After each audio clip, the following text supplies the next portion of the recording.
नमस्कार, मैं रचना Sharma. चढ़ीगढ़ time TV देख रहे सभी दर्शकों का स्वागत करती हूं। आप देख रहे हैं हरियाणा डायरी।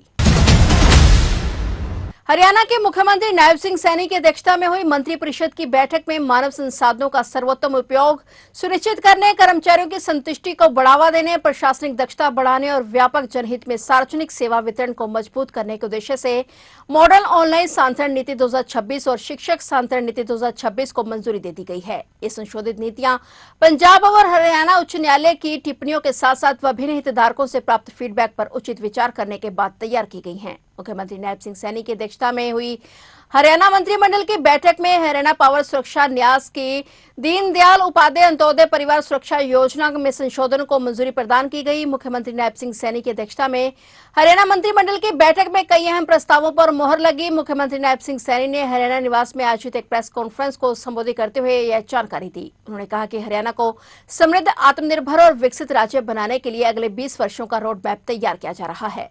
मंत्रिमंडल की जो बैठक हुई है उसमें 15 एजेंडे रखे गए थे, जिसमें 14 एजेंडे मंजूर हुए हैं। सबसे पहला जो एजेंडा था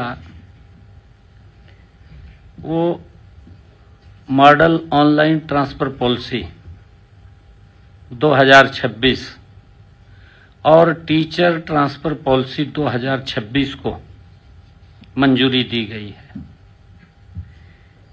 ये नीतियां पंजाब और हरियाणा हाई कोर्ट की टिप्पणियों और अलग अलग स्टेक होल्डर से मिले फीडबैक पर विचार करने के बाद बनाई गई है। माननीय कोर्ट ने पिछली ट्रांसफर व्यवस्था के तहत उम्र को दिए जाने वाले वेटेज और कपल मामलों में कम मेरिट पॉइंट्स जैसे मुद्दों पर चिंता जताई थी। इसी के अनुसार स्टेक होल्डर्स के फीडबैक को शामिल करते हुए इन चिंताओं को दूर करने के लिए पॉलिसी फ्रेमवर्क की पूरी तरह से समीक्षा की गई है। नई नीतियों के तहत ट्रांसफर के लिए कर्मचारियों की रैंकिंग एक नए 120 पॉइंट वाले कंपोजिट स्कोरिंग फ्रेमवर्क से तय की जाएगी। उम्र को दिए जाने वाले वेटेज को 75% से घटाकर 25% कर दिया है। प्रोफेशनल अनुभव और सर्विंग्स की निरंतरता को मान्यता देने के लिए कैडर में अनुभव का एक नया पैरामीटर जोड़ा गया है, जिसका वेटेज 25% है। इसके अलावा स्पेशल फैक्टर्स जो खास परिस्थितियों में के लिए वेटेज को 25% से बढ़ा करके 50% किया गया है।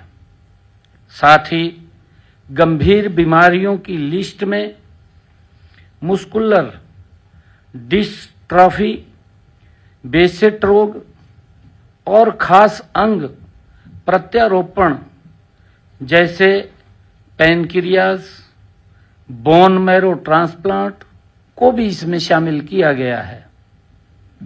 नीतियों में एक जरूरी प्रावधान भी जोड़ा गया है, जिसके तहत रिटायरमेंट से 1 साल पहले किसी भी कर्मचारी या शिक्षक का ट्रांसफर उनकी लिखित सहमति के बिना नहीं किया जाएगा। कपल केस कैटेगरी के तहत मिलने वाले मेरिट पॉइंट्स को 5 से बढ़ाकर 10 कर दिया गया है। मंत्रिमंडल ने मानव संसाधन विभाग को MOTP 2026 के तहत पहली ऑनलाइन ट्रांसफर प्रक्रिया के लिए जरूरी निर्देश जारी करने की मंजूरी दी गई है। तो आप देख रहे थे हरियाणा डायरी और नए समाचारों के साथ फिर से हाजिर होंगे। तब तक के लिए देखते रहिए चढ़ती कला टाइम टीवी और अब मुझे दीजिए इजाजत। धन्यवाद।